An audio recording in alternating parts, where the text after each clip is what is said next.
When it comes to saving money, food is where you can make a huge difference because it's one of our biggest lifestyle expense behind housing and transportation. I know that my way isn't going to fit everyone's lifestyle because we all live very differently. However, by sharing what I personally do, I hope that you guys can get some ideas on how to save money on your food budget. There was a certain time in my life wherein I was very strict with how much money I spend on food because I was saving money for a house, and that's what I'm going to share with you guys today. Just to give you a little insight on our lifestyle when it comes to food and eating out, my husband and I spend about $80 to $100 per week on groceries, so that's about $50 per person. I always bring leftover food to work. Sometimes my husband does, but oftentimes he just buys food at his workplace.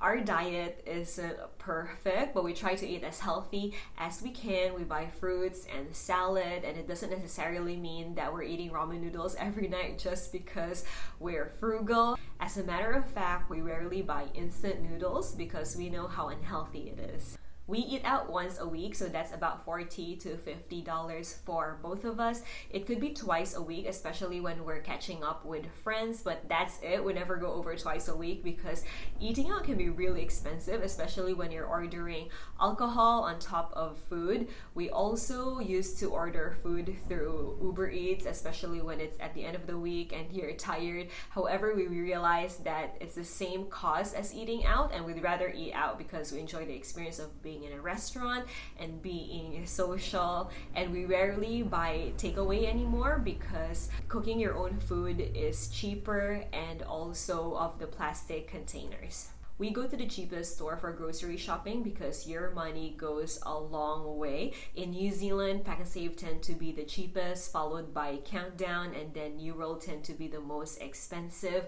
For me personally, going to a Countdown is very convenient because it's so close to my workplace. It's on the way home. However, taking a little detour to Pack and Save is so worth it because I save so much money going to the cheapest store. Going to the grocery store once a week works for us, and the less number of times you go to the store, the more you save money. And here's why.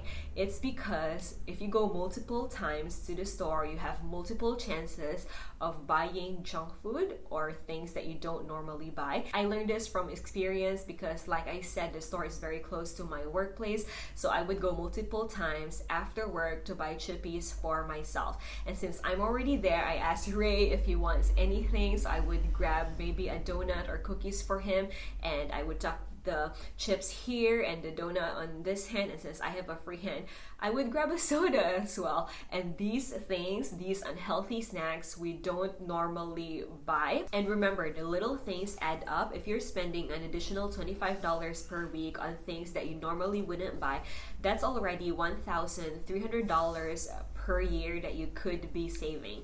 So now we stick to our once a week grocery run on a weekend, and I buy 2 bags of chippies for myself, and that's it. Our grocery list is often boring. We tend to buy the same things week after week, and we only buy the necessities. We never buy unhealthy food like cookies and soda and ice cream and cake. You get the picture.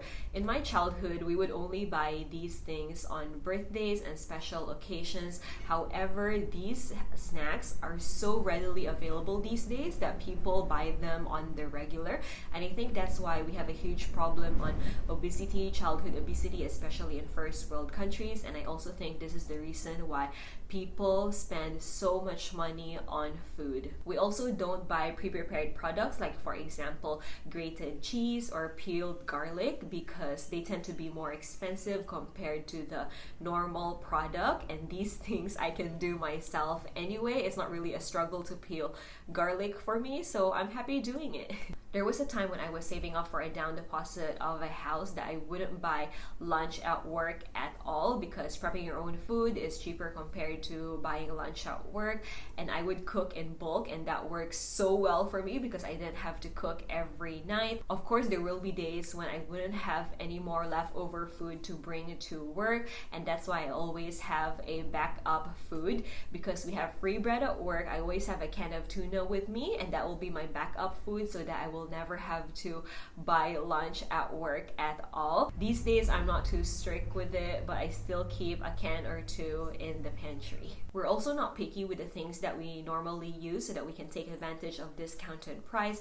Like for example, last weekend, a bag of white rice was $15 and the same bag of brown rice, the same size, was discounted at $10. My husband and I are Asian, we eat a lot of white rice, but because we're not picky, I just grabbed the brown rice to take advantage of the discounted price. I also keep an eye out for a discount for the things that you would normally resupply, like for example, toilet paper, shampoo, toothpaste. So if they're ever on a discount, I just grab a couple even though we don't need them yet, just to take advantage of the discounted price. I have a lot of fun memories back when I was saving up for a house, and one of them was buying salmon. I could never afford it because it was $35 per kilo. So to compromise, I still like salmon, so I would buy the salmon frame. I would season it and bake it, and that's what I would buy because I was on a budget. Now I'm happy to share that I buy regular salmon now without all the bones. So you see, you don't really have to live frugally for the rest of your life, only until you've reached certain financial goals. I've always been a firm believer of delayed gratification, meaning you make sacrifices now so that you can live the rest of your life being financially stable or having financial freedom.